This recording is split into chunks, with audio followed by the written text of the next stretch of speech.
यज्ञशाला में आए मुनि सहित दोनों भाइयों को स्वयं राजा जनक ने उस स्थान पर बैठाया जो सबसे भव्य और विशाल था।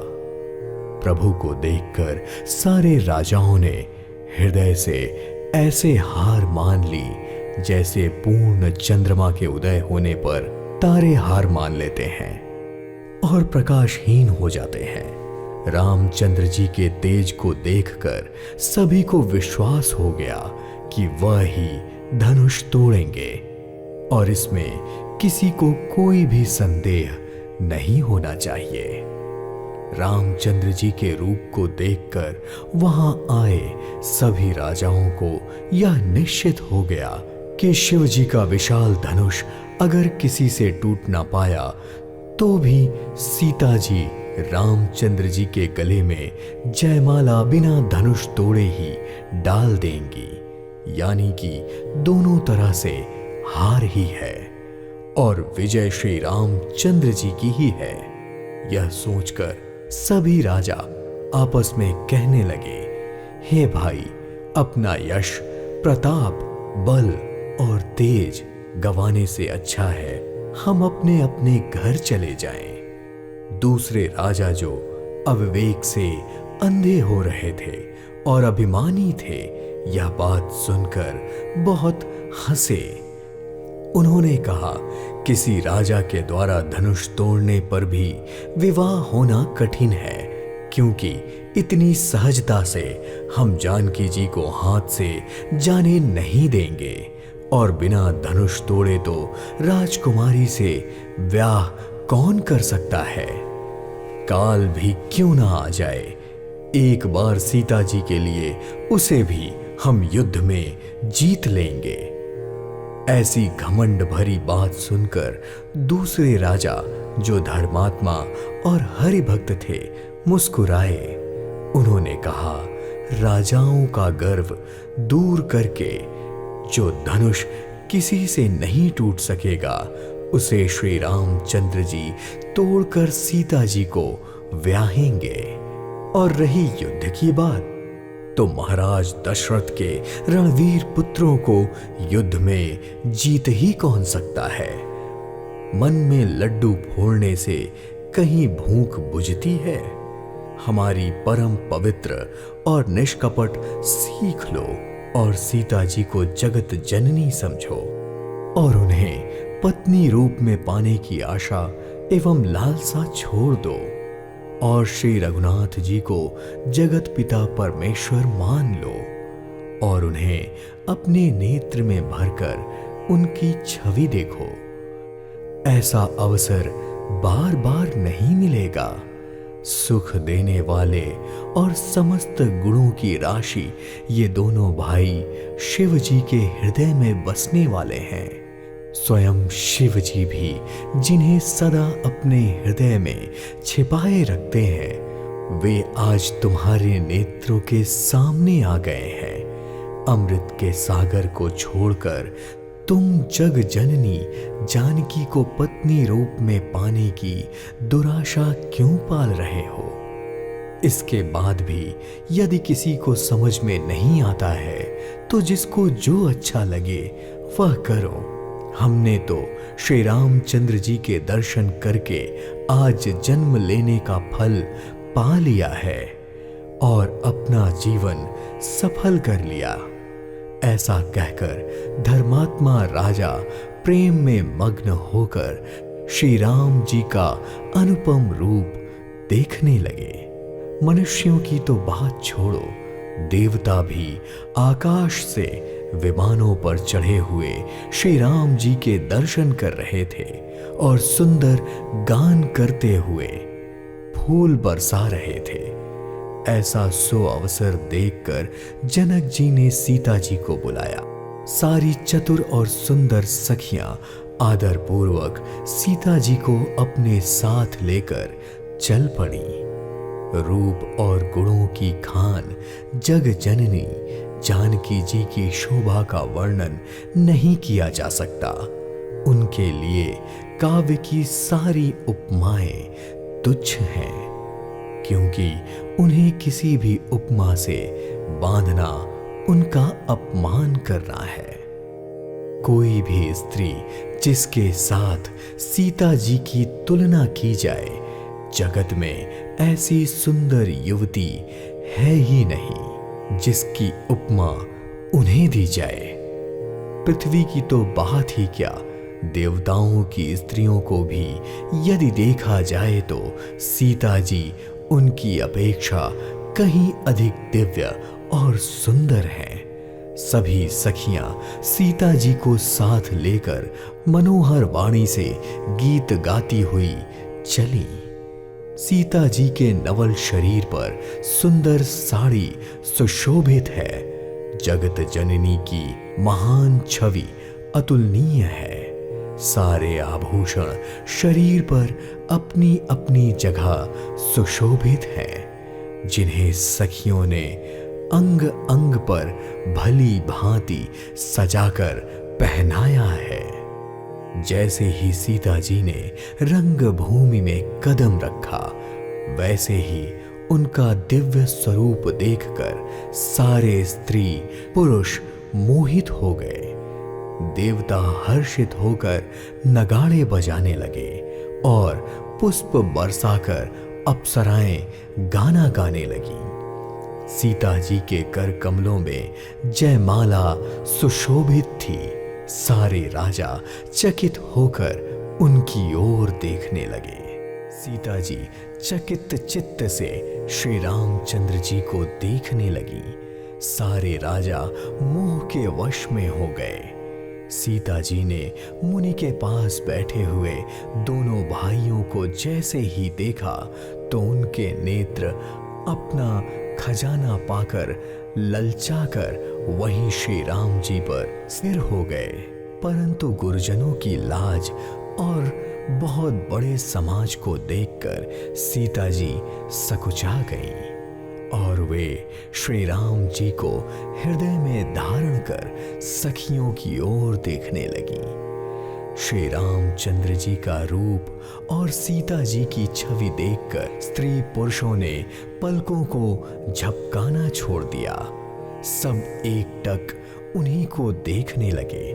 सभी अपने मन में सोचते हैं पर कहने में सकुचाते हैं और अपने मन ही मन वो विधाता से विनय करते हैं, हे विधाता, जनक की मूर्खता को शीघ्र ही हर लीजिए और उन्हें ऐसी सुंदर बुद्धि दीजिए कि जिससे वह बिना विचार किए किया गया अपना प्रण छोड़कर सीता जी का विवाह राम जी से कर दें, तो संसार उन्हें भला कहेगा, क्योंकि यह बात हर किसी को अच्छी लगेगी। हठ करने से अंत में हृदय में पछतावा ही होगा। सारे लोग इसी लालसा में मग्न हैं कि जानकी जी के लिए योग्य वर तो यह सांवले वाले राजकुमार ही हैं। तभी राजा जनक ने भाटों को बुलवाया और वह उनके वंश की कीर्ति गाते हुए आए। राजा ने उनसे कहा, जाओ और मेरा प्रण सबके सामने बताओ। राजा की आज्ञा पाकर भाट चल दिए। उनके हृदय में भी कम आनंद ना था। भाटों ने श्रेष्ठ वचन कहना प्रारंभ किया। हे पृथ्वी के पालन करने वाले सारे राजागण, सुनिए, हम अपनी विशाल भुजा उठाकर जनक जी का प्रण बताते हैं। राजाओं की भुजाओं का बल चंद्रमा है, शिव जी का धनुष राहु है। यह भारी है, कठोर है, यह बात सबको मालूम है। बहुत बड़े से बड़े योद्धा रावण और बाणासुर भी इस धनुष को देखकर चुप्पी साध बैठे और चलते बने। उनके लिए इसे उठाना तो दूर, उन्हें इसे छूने तक की हिम्मत ना हुई। उसी शिव जी के इस कठोर धनुष को आज यहाँ राज समाज में जो भी तोड़ेगा उसे 3 लोकों की विजय प्राप्त होगी और साथ ही साथ उसका जानकी जी बिना किसी विचार के वर्ण करेंगी। राजा जनक का प्रण सुनकर सब राजा ललचा उठे। जिन्हें वीरता का अभिमान था वे मन ही मन अकुलाकर उठे और कमर कसकर अपने इष्ट देव को सिर नवाकर चल पड़े। वे बड़े ताव से शिव जी के धनुष की ओर देखते, फिर निगाह जमाकर उसे पकड़ते, फिर सब तरह से जोर लगाते, पर धनुष उठाना तो दूर हिला तक नहीं। यह देखकर जिन राजाओं में कुछ विवेक था वे धनुष के पास तक नहीं गए, पर वे मूर्ख राजा धनुष को पकड़ते, परंतु जब वह नहीं उठता तो लजाकर चले जाते। मानो वीरों की भुजाओं का बल पाकर वह धनुष और भी अधिक भारी होता जा रहा था। तभी 10,000 राजाओं ने एक साथ धनुष को उठाने का प्रयास किया, फिर भी वह उनके हिलाए नहीं हिला और सारे राजा उपहास के योग्य हो गए। जैसे वैराग्य के बिना सन्यासी उपहास के योग्य हो जाता है। अपनी कीर्ति, विजय और वीरता, इन सब को सारे राजा धनुष के सामने हार कर चले गए। राजा लोग हृदय से हार कर श्रीहीन हो गए और जाकर अपने अपने समाज में बैठ गए। राजाओं को असफल देखकर जनक अकुला उठे और ऐसे वचन बोले जो क्रोध भरे हुए थे। मैंने जो प्रण लिया था उसे सुनकर दूर दूर से अनेकों राजा आए। देवता और दैत्य भी मनुष्य का शरीर धारण करके आए और भी बहुत से रणधीर वीर आए, परंतु धनुष को तोड़कर मनोहर कन्या, विजय और कीर्ति पाने का सौभाग्य जैसे ब्रह्मा ने किसी के लिए रचा ही नहीं। पर विचार करने योग्य बात यह है कि यह सम्मान किसे अच्छा नहीं लगता, परंतु किसी ने भी शंकर जी का धनुष नहीं चढ़ाया। अरे चढ़ाना और तोड़ना तो दूर, कोई तिल भर भूमि से उठा भी ना सका। अब कोई वीरता का अभिमानी नाराज ना हो। मैंने समझ लिया कि पृथ्वी वीरों से खाली हो गई है। अब आशा छोड़कर सब अपने अपने घर जाइए। लगता है ब्रह्मा ने सीता का विवाह लिखा ही नहीं। यदि मैं अपना प्राण छोड़ता हूं तो पुण्य जाता है, इसलिए मैं क्या करूं? लगता है मेरी कन्या कुंवारी ही रह जाएगी। शिव जी का धनुष किसी भी राजा द्वारा ना तोड़ पाने पर जनक दुखी हो जाते हैं और कहते हैं, यदि मैं जानता कि पृथ्वी वीरों से खाली है तो ऐसा प्रण करके मैं उपहास का पात्र ना बनता। जनक के वचन सुनकर सभी स्त्री पुरुष जानकी जी की ओर देखकर दुखी हो गए, परंतु जनक के वचन सुनकर लक्ष्मण जी तमतमा उठे। उनकी भवें टेढ़ी हो गईं, होंठ फड़फड़ाने लगे और नेत्र क्रोध से लाल हो गए। श्री रघुवर जी के डर से कुछ कह तो नहीं सकते थे, पर जनक के वचन उन्हें बाण से लगे। जब उनसे रहा ना गया तो श्री राम जी के चरण कमलों पर सिर नवाकर वो बोले, रघुवंशियों में कोई भी यदि उपस्थित होता तो उस समाज में ऐसा वचन कोई ना बोलता। जैसे अनुचित वचन रघुकुल शिरोमणि श्री राम जी की उपस्थिति जानते हुए भी जनक जी ने कहे हैं, यह उचित नहीं है। हे सूर्य कुल रूपी कमल के सूर्य, सुनिए, मैं अपने स्वभाव से कहता हूं, अभिमान करके नहीं। यदि आपकी आज्ञा पाऊं तो मैं ब्रह्मांड को गेंद की तरह उठा लूं और उसे कच्चे घड़े की तरह फोड़ डालूं।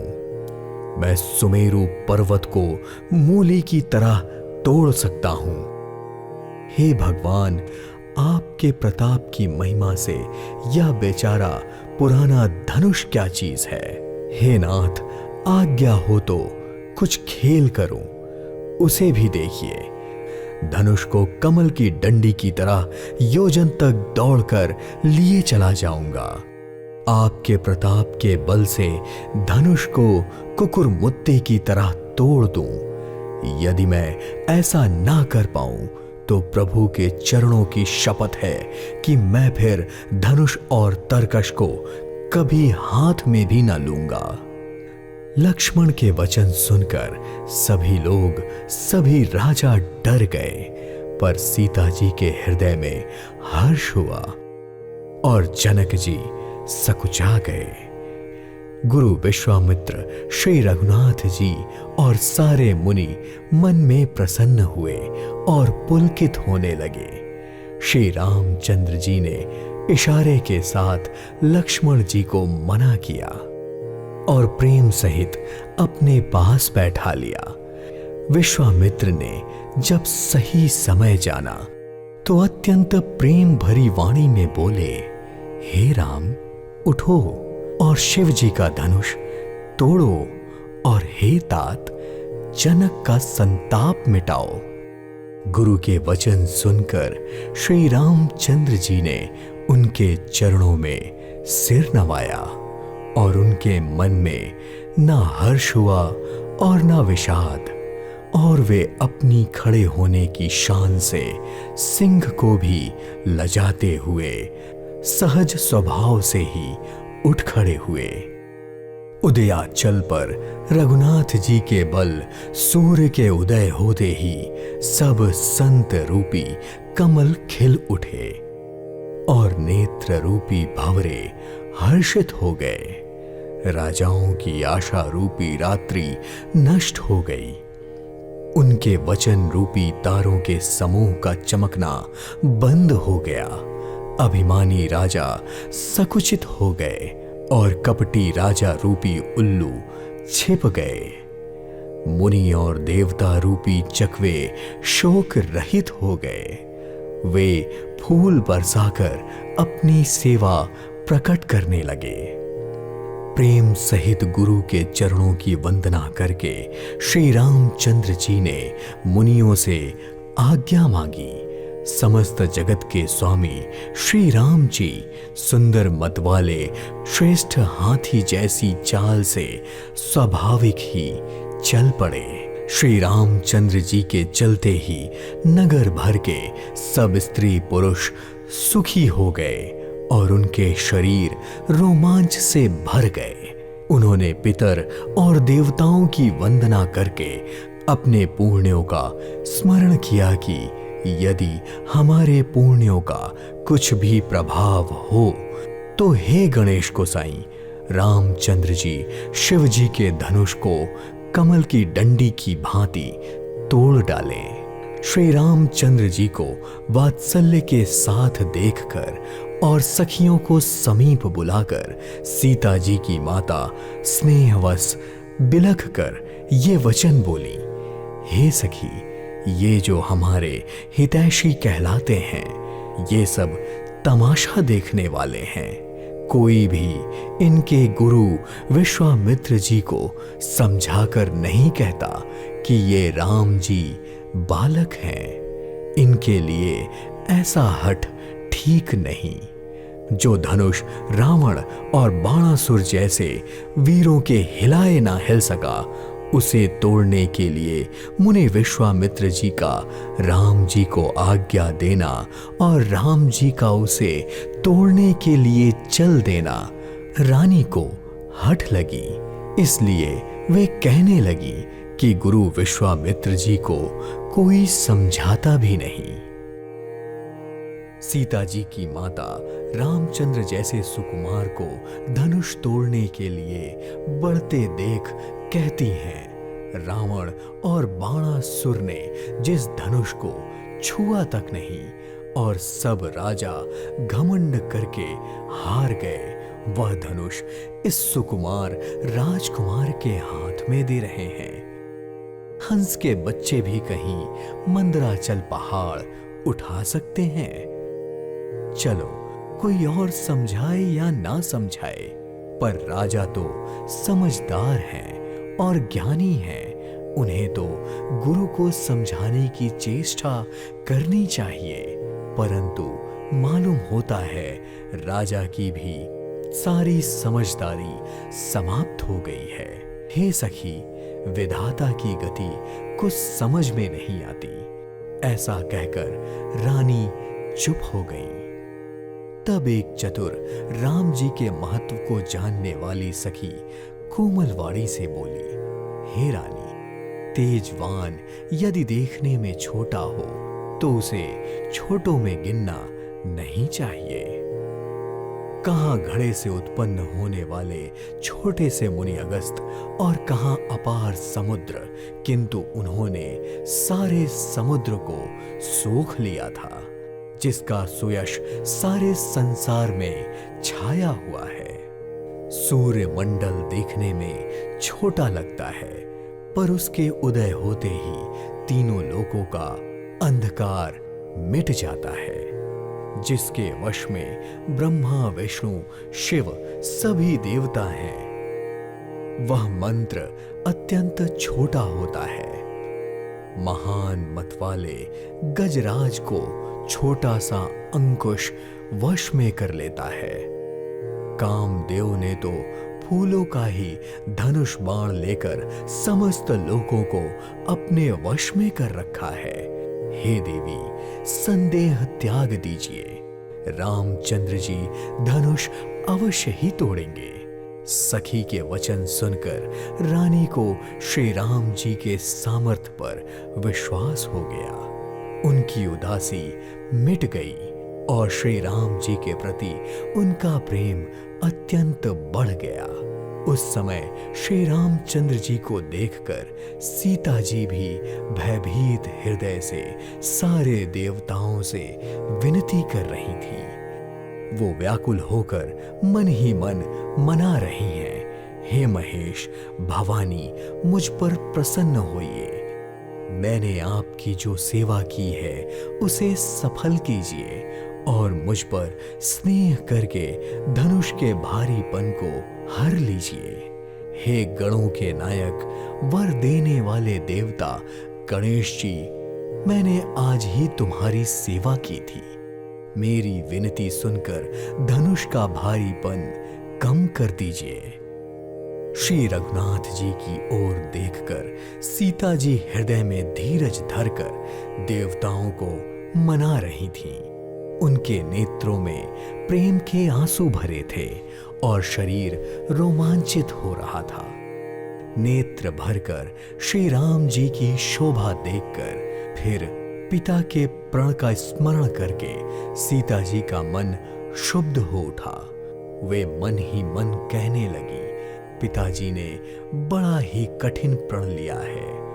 उन्हें लाभ हानि कुछ भी नहीं समझ आ रहा है। मंत्री उनसे डरते हैं, इसलिए कोई उन्हें सिखा भी नहीं देता।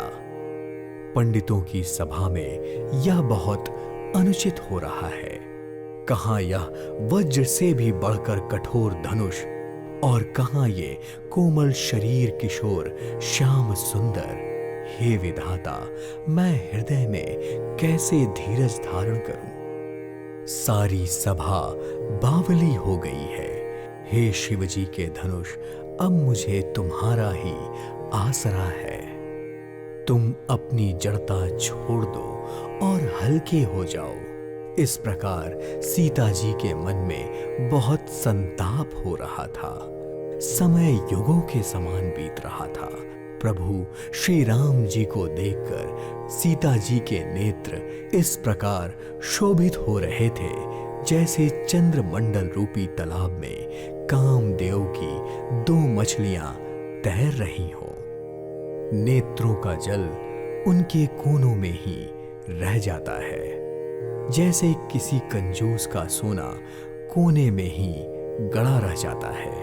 अपनी बढ़ी हुई व्याकुलता देखकर सीता जी सकुचा गईं और धीरज धारण कर हृदय में विश्वास ले आईं कि यदि तन, मन और वचन से मेरा प्रण सच्चा है और श्री रघुनाथ जी के चरण कमलों में मेरा चित्त वास्तव में अनुरक्त है, तो सबके हृदय में निवास करने वाले भगवान श्री राम जी मुझे अपनी दासी अवश्य बनाएंगे। यदि सच्चा स्नेह होता है तो वह उसे मिलता ही है, इसमें कोई भी संदेह नहीं है। प्रभु की ओर देखकर सीता जी ने निश्चय कर लिया कि यह शरीर इन्हीं का होकर रहेगा, वरना रहेगा ही नहीं।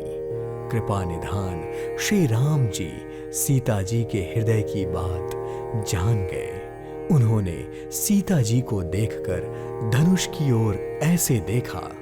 श्री रामचंद्र जी ने धनुष को ऐसे देखा जैसे गरुड़ जी छोटे से सांप की ओर देखते हैं। इधर जब लक्ष्मण जी ने देखा कि रघुकुल मणि श्री रामचंद्र जी ने शिव जी के धनुष की ओर देखा है, तो वे पुलकित होकर सारे ब्रह्मांड को अपने चरणों से दबाकर बोल पड़े, हे दिग्गजों, हे कश्यप, हे शेष, हे वाराह, धीरज रखकर पृथ्वी को थामे रहो, जिससे यह हिलने ना पावे। श्री रामचंद्र जी शिव के धनुष को तोड़ना चाहते हैं। मेरी आज्ञा सुनकर सब सावधान हो जाओ। श्री रामचंद्र जी जब धनुष के समीप आए तो सब स्त्री पुरुष और देवताओं ने अपने पुण्यों को याद किया और सब संदेह और अज्ञान, नीच राजाओं का अभिमान, परशुराम जी का गर्व, देवता और श्रेष्ठ मुनियों का भय, सीता जी की सोच, जनक का पश्चाताप और रानियों का दुख का दवानल, ये सब शिव जी के धनुष रूपी बड़े जहाज को पाकर एक समाज बनकर उस पर जा चढ़े। ये श्री रामचंद्र जी की भुजाओं के बल रूपी अपार समुद्र के पार जाना चाहते थे, परंतु कोई केवट नहीं था। श्री राम जी ने सब लोगों की ओर देखा और फिर कृपा निधान श्री राम ने सीता जी की ओर देखा और उन्हें जानकी जी बहुत व्याकुल दिखी, जिनका एक एक क्षण कल्प के समान बीत रहा था। यदि प्यासा आदमी पानी के बिना शरीर छोड़ दे तो उसके मर जाने पर अमृत का तालाब भी क्या करेगा। सारी खेती के सूख जाने पर वर्षा किस काम की, और समय बीत जाने पर पछताने से क्या लाभ। ऐसा समझकर श्री राम जी ने जानकी जी की ओर देखा और उनके विशेष प्रेम से पुलकित हो गए। मन ही मन उन्होंने गुरु को प्रणाम किया और बड़ी फुर्ती से धनुष उठा लिया। जब उसे हाथ में लिया तब वह धनुष बिजली की तरह चमका और फिर आकाश में मंडल जैसा हो गया। रामचंद्र को धनुष उठाते, चढ़ाते और खींचते हुए किसी ने नहीं देखा। ये तीनों काम इतनी फुर्ती से हुए कि धनुष को कब उठाया, कब चढ़ाया और कब खींचा गया, इसका किसी को पता नहीं लगा। सबने श्री राम जी को धनुष खींचकर खड़े देखा। उसी क्षण श्री राम जी ने धनुष को बीच से तोड़ डाला। भयंकर कठोर ध्वनि से सारे लोग भर गए। सूर्य के घोड़े मार्ग छोड़कर चलने लगे। दिग्गज हाथी चिंघाड़ने लगे। धरती डोलने लगी। शेष, वाराह और कश्यप विचलित हो उठे। देवता, राक्षस और मुनि कानों पर हाथ रखकर सब व्याकुल होकर विचार करने लगे। और जब सबको निश्चित हो गया कि श्री राम जी ने धनुष तोड़ दिया है, तब सब श्री राम जी की जय बोलने लगे। शिव जी का धनुष जहाज है और श्री रामचंद्र जी की भुजाओं का बल समुद्र है। धनुष टूटने से जहाज डूब गया और जो मोहवश इस जहाज पर चढ़ा था वह भी उसके साथ ही डूब गया। प्रभु ने धनुष के दोनों टुकड़े पृथ्वी पर डाल दिए। यह देखकर सब लोग सुखी हो गए। राम रूपी पूर्ण चंद्र को देखकर खुशी रूपी भरी लहरें बढ़ने लगी। आकाश में जोर शोर से नगाड़े बजने लगे और अप्सराएं गान करके नाचने लगी। ब्रह्मा आदि देवता, सिद्ध और मुनीश्वर लोग प्रभु की प्रशंसा करने लगे और आशीर्वाद देने लगे। वे रंग बिरंगे फूल और मालाएं बरसा रहे थे। किन्नर रसीले गीत गा रहे थे। सारे ब्रह्मांड में जय जयकार की ध्वनि छा गई, जिससे धनुष टूटने की ध्वनि जान ही नहीं पड़ी। यहां वहां स्त्री पुरुष सब प्रसन्न होकर कह रहे थे कि श्री रामचंद्र जी ने शिव जी के भारी धनुष को तोड़ दिया। धीर बुद्धि वाले भाट और सुत लोग कीर्ति का बखान कर रहे थे। सब लोग घोड़े, हाथी, धन, मणि और वस्त्र न्योछावर कर रहे थे। झांझ, शंख, शहनाई, ढोल और नगाड़े आदि बहुत प्रकार के सुंदर बाजे बज रहे थे। यहाँ वहां युवतियां मंडल गीत गा रही थीं। सखियों सहित रानी अनंत हर्षित हो रही थी, जैसे सूखते हुए वन में जल की वर्षा हो गई हो। जनक जी ने अपनी सोच त्याग कर सुख प्राप्त किया, जैसे तैरते तैरते थके हुए पुरुष ने किनारा पा लिया हो। धनुष टूट जाने पर राजा लोग ऐसे निस्तेज हो गए जैसे दिन निकलते ही दीपक की शोभा चली जाती है। सीता जी के सुख का वर्णन किस प्रकार किया जाए, जिसे शब्दों में बांधना असंभव है।